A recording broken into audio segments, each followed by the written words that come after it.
It was suggested that I dress a little better for these vids. I even got out my very favorite Jerry Garcia Christmas tie, a gift to me from my friend Vicky. Hey Vic, thanks. What do you think? What do you think, Bob? Look any better? Hey, hey, I don't have to wear pants for this, do I?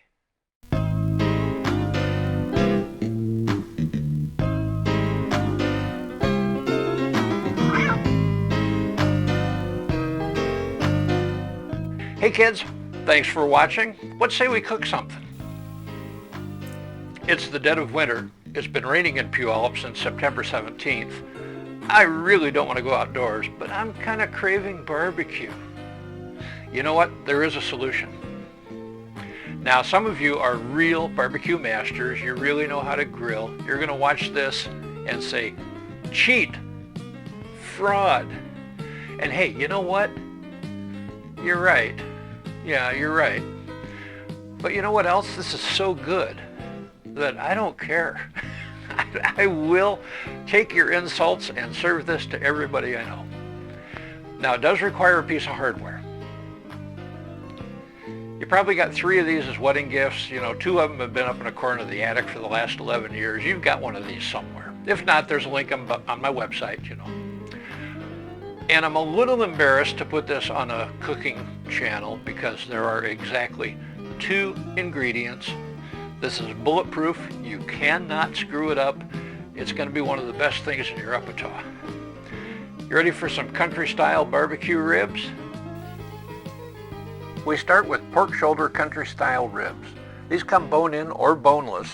The marrow in the bone adds flavor, and it's my first choice.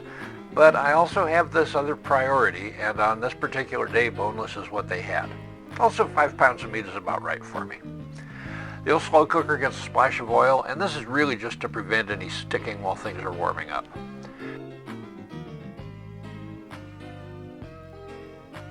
As the meat goes in, I rotate each layer by 90 degrees. This leaves lots of space for the second ingredient to find its way into the stack.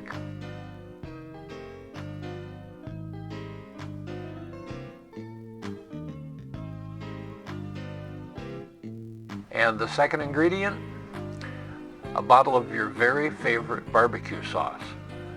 Now, I'm not promoting any particular brand, but I will say that a Kansas City style has got enough punch to hold up through the next part of the process.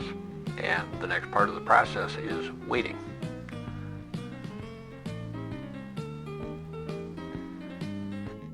For the process, I started out with the slow cooker on high heat for about an hour and then turned it down to low for the rest. 4 hours in, we take everybody for a spin. During this time, the ribs have been sitting on top of each other, so there's been a part of each rib that hasn't really been exposed to the juices.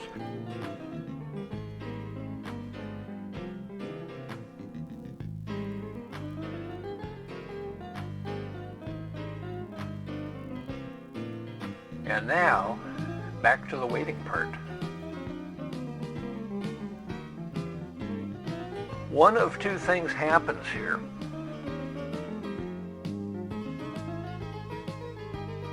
We start out by trying to move everybody around again. If they let us, fine, we just do another couple hours of the wait time.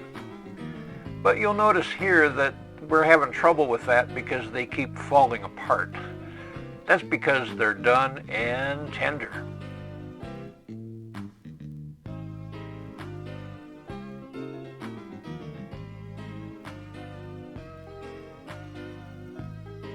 What do you say we give it the fork test?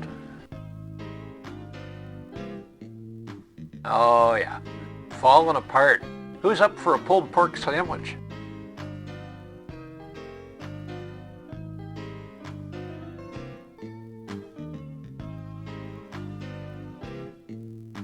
Well, you lived through another one of my videos. Did you learn something? Did you have fun? Bob and I are so glad that you took the time to watch. That's right, Bob. Yeah, Bob reminds us that the like and the subscribe buttons are right down below here. Subscriptions are important, especially to us beginners at this. You know, Bob and I don't really have any friends in the real world. We want to have you as part of our lives. Thank you so much for being part of this. Thanks again for watching. See you next time.